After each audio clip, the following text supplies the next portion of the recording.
ओम नमः शिवाय, श्री शिवाय नमस्तुभ्यम। हमने शिव महापुराण की रुद्र संहिता खंड 2 के अभी तक 27 अध्याय देख चुके हैं। अब हम 28वां अध्याय देखेंगे। 27वां अध्याय में हमने दक्ष द्वारा महान यज्ञ का आयोजन के बारे में बताया गया था। अब 28वां अध्याय है सती का दक्ष के यज्ञ में आना। माता सती का दक्ष के यज्ञ में आना बताया गया है। इस अध्याय में ब्रह्मा जी कहते हैं, नारद, जिस समय देवता और ऋषिगण दक्ष के यज्ञ में भाग लेने के लिए उत्सव करते हुए जा रहे थे, उस समय दक्ष की पुत्री सती अपनी सखियों के साथ गंधमादन पर्वत पर धारागृह में अनेक क्रीड़ाएं कर रही थी। सती ने देखा कि रोहिणी के साथ चंद्रमा कहीं जा रहे थे। तब सती ने अपनी प्रिय सखी विजया से कहा कि विजय, जल्दी जाकर पूछो कि देवी रोहिणी और चंद्र कहाँ जा रहे हैं। तब विजया दौड़कर चंद्रदेव के पास गई और उन्हें नमस्कार करके उनसे पूछा कि हे चंद्रदेव, आप कहाँ जा रहे हैं। चंद्रदेव ने उत्तर दिया कि वे दक्ष द्वारा आयोजित यज्ञ में निमंत्रित हैं, अतः वहीं जा रहे हैं।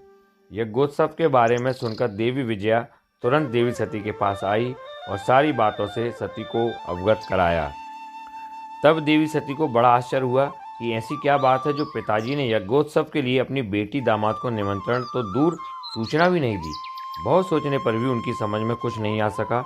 असमंजस की स्थिति में वे अपने पति महादेव जी के पास गई और उनसे कहने लगी। सती बोली, हे महादेव जी, मुझे ज्ञात हुआ है कि मेरे पिता श्री दक्ष जी ने एक बहुत बड़े यज्ञोत्सव का आयोजन किया है, जिसमें उन्होंने सभी देवर्षियों, महर्षियों एवं देवताओं को आमंत्रित किया है। सभी देवता और ऋषिगण वहां एकत्रित हो चुके हैं। हे प्रभु, मुझे बताइए कि आप वहां क्यों नहीं जा रहे हैं। आप सभी सुहृदियों से मिलने को हमेशा आतुर रहते हैं। आप भक्त वत्सल हैं। प्रभु, उस महायज्ञ में सभी आपके भक्त पधारे हैं। आप मेरी प्रार्थना मानकर आज ही मेरे साथ मेरे पिता के उस महान यज्ञ में चलिए। सती इस प्रकार भगवान शंकर से यज्ञशाला में चलने की प्रार्थना करने लगी। सती की प्रार्थना सुनकर भगवान महेश्वर बोले, हे देवी, तुम्हारे पिता दक्ष मेरे विशेष द्रोही हो गए हैं। वे मुझसे बैर की भावना रखते हैं।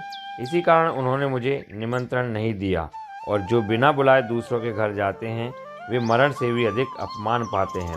हे देवी, उस यज्ञ में सभी अभिमानी, मूढ़ और ज्ञान शून्य देवता और ऋषि ही हैं। उत्तम व्रत का पालन करने वाले और मेरा पूजन करने वाले सभी ऋषि मुनियों और देवताओं ने उस महायज्ञ का त्याग कर दिया है तथा अपने अपने धाम को वापस चले गए हैं। अतः प्रिय, हमारा उस यज्ञ में जाना अनुचित है। वैसे भी बिना बुलाए जाना अपना अपमान कराना है। शिव जी के इन वचनों को सुनकर देवी सती क्रुद्ध हो गई और शिव जी से बोली, हे प्रभु, आप तो सबके परमेश्वर हैं। आपके उपस्थित होने से यज्ञ सफल हो जाते हैं। आपको मेरे दुष्ट पिता ने आमंत्रित नहीं करके आपका अपमान किया है। भगवान, मैं ऐसा करने का प्रयोजन जानना चाहती हूँ कि क्यों मेरे पिता ने आपका अनादर किया है। इसलिए मैं अपने पिता के यज्ञ में जाना चाहती हूँ, ताकि इस बात का पता लगा सकूँ। अतः प्रभु, आप मुझे आज्ञा प्रदान करें। देवी सती के क्रोधित शब्दों को सुनकर भगवान शंकर बोले, हे देवी, यदि तुम्हारी इच्छा वहां जाने की है तो मैं तुम्हें आज्ञा देता हूं कि अपने पिता के यज्ञ में जाओ। नंदीश्वर को सजाकर उस पर चढ़कर अपने संपूर्ण वैभव के साथ अपने पिता के यहाँ जाओ। शिव जी की आज्ञा मानकर देवी सती ने उत्तम श्रृंगार किया और अनेक प्रकार के आभूषण धारण करके देवी सती अपने पिता के घर की ओर चल दी। उनके साथ शिव जी ने 60,000 रौद्र गणों को भी भेजा। वे सभी गण उत्सव रचाकर देवी का गुणगान करते हुए दक्ष के घर की ओर जाने लगे। शिव गणों ने पूरे रास्ते शिव सेवा के यश का गान किया। उस यात्रा काल में जगदम्बा बहुत शोभा पा रही थी। उनकी जय जयकार से सारी दिशाएं गूंज रही थी। तो ये 28वां अध्याय था, जिसमें माता सती दक्ष के यज्ञ में जाती है, इसका वर्णन किया गया है। आगे हम 29वां अध्याय देखेंगे, जिसमें यज्ञशाला में सती का अपमान हुआ है। तो 28वां अध्याय हो चुके हैं अभी तक रुद्र संहिता खंड 2 के।